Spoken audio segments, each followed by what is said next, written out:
sabia, no? El cap d'ell allò parecia funcionar com una màquina engraçada i allò em va impressionar. Perquè era un home que sabia expressar, parlar normalment, però parlava en una precisió i nota que ens va impressionar a tots, no a mi sols. Ell indagava molt i buscava molt en els demés a veure què pensaven d'això o de l'altre o què sabien d'això o de l'altre. Per altra banda, quan estàvem un poc així més desinhibits, era un home divertidíssim. I Vicent Ventura, anàvem a sa casa, quan venia Fuster a València, es quedava allí per la nit i se'n anava al dia següent, sopàvem allí. I era una tertúlia que no estava, que estava tancada, però ja era més d'amics. El protagonista d'aquella tertúlia era més Vicent Ventura en el sentit d'espectacle, no? Era més Ventura que Fuster. Ventura era el que acaparava l'atenció, el que diga més animalades i tal, i aquest temperament de Ventura molt més obert, diríem. És complicat viure de col·laboracions periodístiques mal pagades i d'una literatura orientada a un públic minoritari. Per a Fuster, les dificultats econòmiques són constants. De tota manera, sense eixir del país, Fuster havia anat projectant la seva atenció cap a altres llocs i s'havia guanyat l'interès de lectors fora de l'àmbit valencià. Havia estat cabdal un contacte iniciat el 1949 amb els redactors de les revistes La Nostra Revista i Pont Blau, a l'exili mexicà. La vinculació als catalans del Principat la va començar fent per l'exili, amb les col·laboracions a les revistes d'exili i a la correspondència amb els principals personatges d'aquell moment. Els editors Josep Maria Casacuberta i Francesc de Barjamoll li encarreguen les primeres obres. També li encomanen col·laboracions a alguns diaris de Barcelona, ciutat a la qual viatjaria per primera vegada el 1954. Llavors, ell també em va entusiasmar, em va agradar moltíssim. Vaig veure una persona amb capacitat, era molt jove encara, entusiasme. No era el Fuster que després s'ha descrit com un home un punt apàtic, al contrari, era ple de força i de ganes de fer. Aquest atractiu intel·lectual va fer que no solament jo, sinó la gent de la meva generació hi cregués ràpidament i que procuréssim ajudar-lo al màxim, perquè no teníem cap altre pont a València. Als començaments, sobretot, una etapa, jo diria, de fascinació per un intel·lectual de primera categoria, no? Vull dir que tampoc n'hi havia tants en aquells moments ni a Catalunya, ni a València, ni a les Illes, no? Per dir, l'àmbit de parla catalana, no? I l'autodefinició és dir, faré ser escriptor, amb tot l'aspecte que es pugui tenir. I així, en aquesta data, jo situo cap al 59. Ser escriptor i ja s'ha acabat. No puc fer més. No puc fer-hi més. Era la seva vocació, on se sentia plenament realitzat, etc.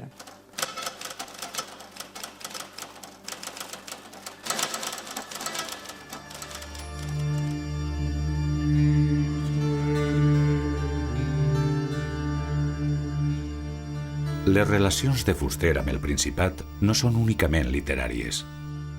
També estableix lligams amb els grups polítics clandestins, com ara els nuclis catòlics, que tenen com a referent el monestir benedictí de Montserrat.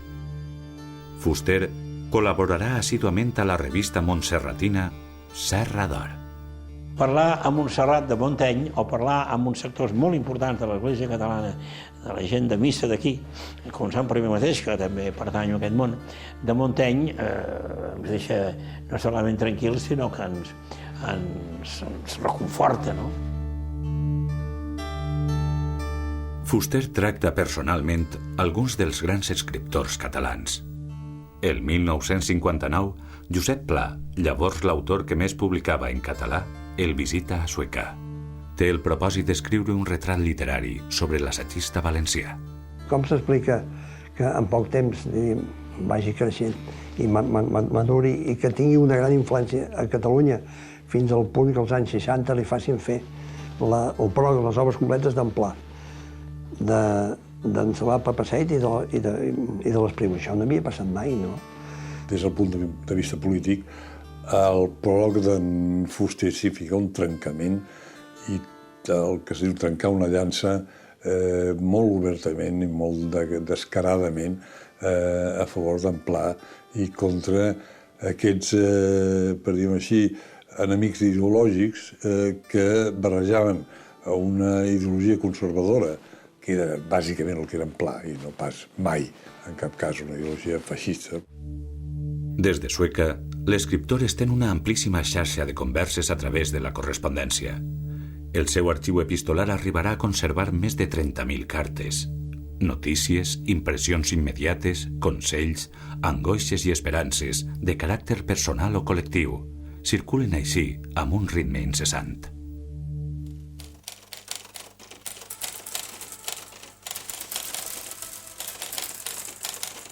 En realitat, tots aquests altres llibres, i em sembla que ho he dit en el mateix pròleg de nosaltres valencians, els he escrit perquè eren uns llibres que m'hauria agradat llegir, que en un moment determinat m'hauria agradat llegir i que no els trobava enlloc, escrits enlloc. I ja que no els ha escrit ningú, els escriuré jo. Valencia recibe al Generalísimo con júbilo y con gratitud contenida durante 5 años, desde 1957, en que el gobierno de la nación ayudó a levantar la economía valenciana y rehizo la ciudad arrasada por el desbordamiento del río. En una dictadura plenament castellanista, el 1962 apareix Nosaltres els valencians, per encàrrec de l'editor Max Kanner. Fuster hi exposa una nova visió del país, producte d'una llarga recerca i meditació sobre la història valenciana, a partir de la creació del nou regne per Jaume I, en el segle XIII. És clar, és que l'èxit el va sorprendre també amb ell mateix. Ell no pretenia fer el gran llibre que quedés així a la història com el llibre que fixés les idees ja per totes les generacions. Ell va fer un llibre provocador. És un llibre que marca un abans i un després, això és indiscutible. I com podríem definir-lo en poques paraules? Jo crec que nosaltres els valencians és un espill. De sobte hi ha una societat que no s'havia mirat mai a l'espill i es mira a l'espill que Fuster li planteja.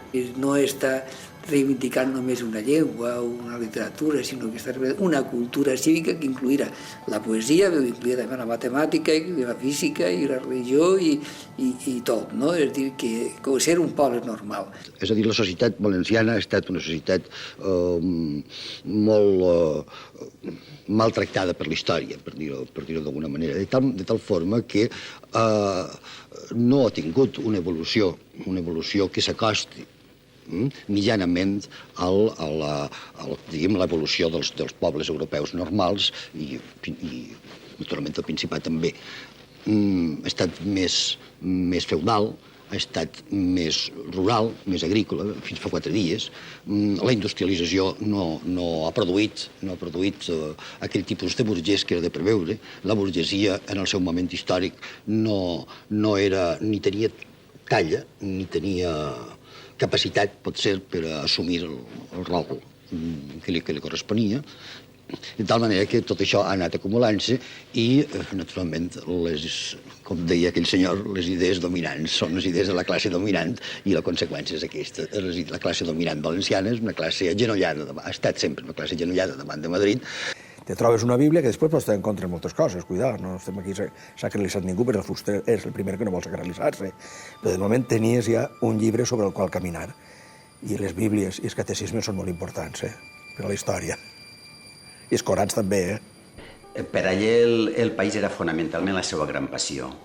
En el famós pròleg que fa Nosaltres valencians sempre vindica això, diu, si alguna gran passió noble tinc en la meva biografia és el meu país. I per tant és el seu projecte el que fa li consumís totes les seues energies, no solament intel·lectuals, sinó també vitals. No, jo dic no, diguem no.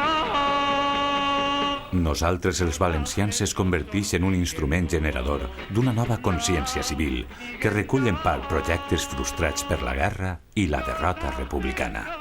A més, des de la circumstància valenciana, s'adreça a la construcció d'un marc nacional més ample.